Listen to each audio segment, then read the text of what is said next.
Alright, now that is second video of basics of integration. हम बात कर रहे थे इंडेफिनिट इंटीग्रल्स की। मैंने आपको दो रूल्स बता दिए थे। पहला रूल अभी तक मैंने मिसिंग रखा हुआ है, ठीक है। लेट्स सपोज हमारे पास इक्वेशन है d y is equals to x plus 4 to the power cube and d x. मुझे इसको इंटीग्रेट करना है। सिंपल, हमने क्या सीखा था अब तक कि आपने पावर में 1 ऐड करना है, तो x प्लस 4 3 प्लस 1 4 हो जाएगा, और डिवाइडेड बाय टोटल पावर कर देंगे, प्लस c भी आएगा क्योंकि हमारे पास ये इनडेफिनेट इंटीग्रल है, तो मेरे पास ये सिंपल y का आंसर आ जाएगा। अब जो ये इंपॉर्टेंट रूल है मेरे पास 1, ये क्या काम करेगा अब ज़रा ये देखिएगा। लेट सपोज मैं आपसे कहूँ कि डी वाई बराबर है मेरे पास 3x plus 4 to the power cube d x. अगर आप इसको कंपेयर करो इस ऊपर वाले क्वेश्चन से तो काफ़ी सिमिलर है, बस यहाँ पर ये आ गया 3। अब आप ये दोनों स्टेप्स मैंने आपको बताए थे ना, ऐड 1 इन पावर, ये 2 है ये 3 है, तो स्टेप 1 क्या है?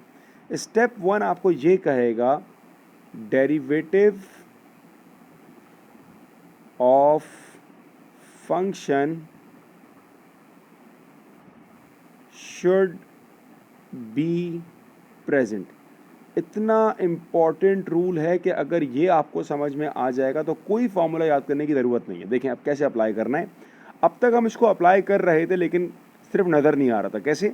मैं अगर यहाँ पर आपसे कहता कि यार x का डेरिवेटिव क्या है, तो आपके पास सिंपल सा आंसर ये है कि d by D x of x, तो हमारे पास 1 होता है।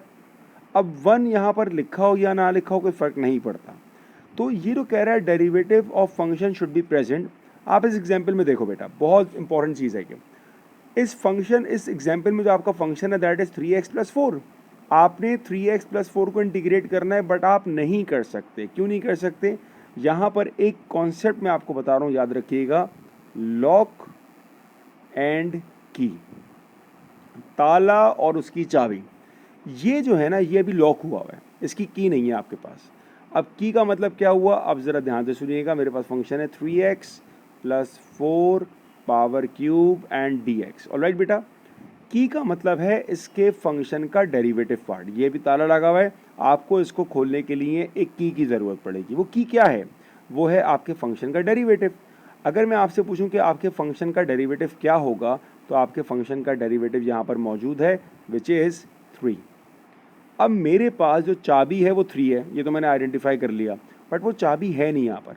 हम क्या करेंगे? हम बहुत सिंपल काम करेंगे, हम 3 से मल्टीप्लाई कर देंगे और 3 से डिवाइड कर देंगे। याद रखें कि आप किसी भी नंबर से मल्टीप्लाई एंड डिवाइड कर सकते हैं, इससे आपके क्वेश्चन पे कोई फ़र्क नहीं पड़ेगा। अच्छा, फ़र्क नहीं पड़ेगा तो फ़ायदा क्या हुआ?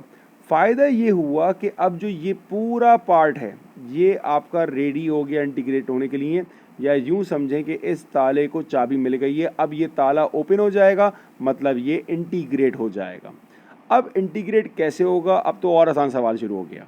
इंटीग्रेट का रूल क्या था? जब आपने 3 और 3 आइडेंटिफाई कर लिया, इंटीग्रेशन का रूल ये है कि add 1 in the power and divided by total power.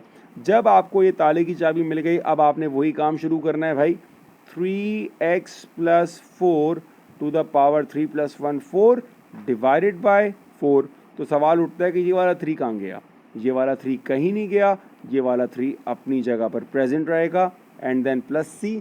तो जो आपका आंसर होगा it will be 3x plus 4 to the power 4 divided by 12 plus c। ये आपके y का आंसर है। ये कॉन्सेप्ट शुरू में आपको ज़रूर तंग करेगा, लेकिन एक दफ़ा आपको एक कॉन्सेप्ट समझ में आ गया तो आपको कोई फार्मूला याद करने की ज़रूरत नहीं है, चाहे वो एक्सपोनेंशियल में हो, चाहे वो ट्रिग्नोमेट्रिक फंक्शन में हो। एक एग्जांपल और देखिएगा, d y is equals to 8x minus 5 to the power 5। ये आपका क्वेश्चन आ गया, ठीक है। और यहाँ पर आया डी एक्स। हमने क्या करना है भाई? हमने इसको इंटीग्रेट करना है। क्या हम इसको इंटीग्रेट कर सकते हैं? तो द क्वेश्चन इज नो। क्यों नहीं कर सकते? क्योंकि ताला लगा हुआ है। चाबी क्या है आपके पास? फंक्शन का डेरिवेटिव। इस फंक्शन का डेरिवेटिव क्या होगा? इस फंक्शन का डेरिवेटिव होगा 8। क्या आपके पास इस ताले की चाबी है? तो आंसर है अभी तो नहीं है भाई। हम क्या करेंगे? हम मल्टीप्लाई कर देंगे इसकी चाबी से। इसकी चाबी से फ़ायदा क्या हुआ? फ़ायदा ये हुआ कि अब ये फंक्शन आपका रेडी हो गया इंटीग्रेट होने के लिए।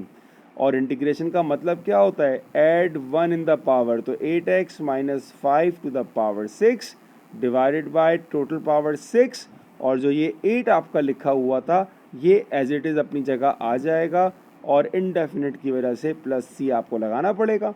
तो जो फाइनल आंसर आपके पास होगा that will be 8x minus 5 to the power 6 divided by 48 plus C. ये आपका इंटीग्रेट हो गया।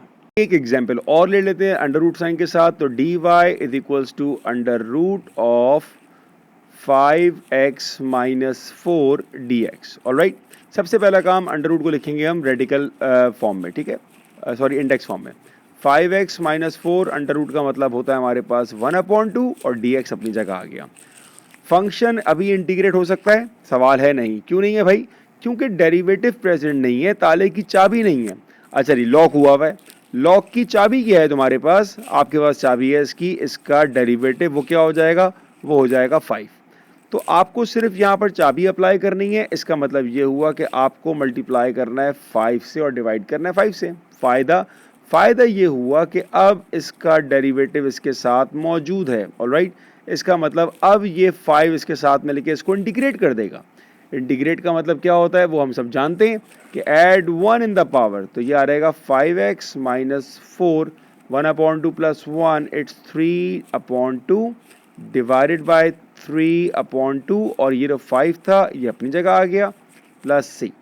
सिंप्लीफाई कर सकते हैं हम इसको हम, तो ये आ जाएगा 2 bracket 5x minus 4 power 3 divided by 2 divided by 5 3s are 15 plus C. ये आपका आंसर हो जाएगा।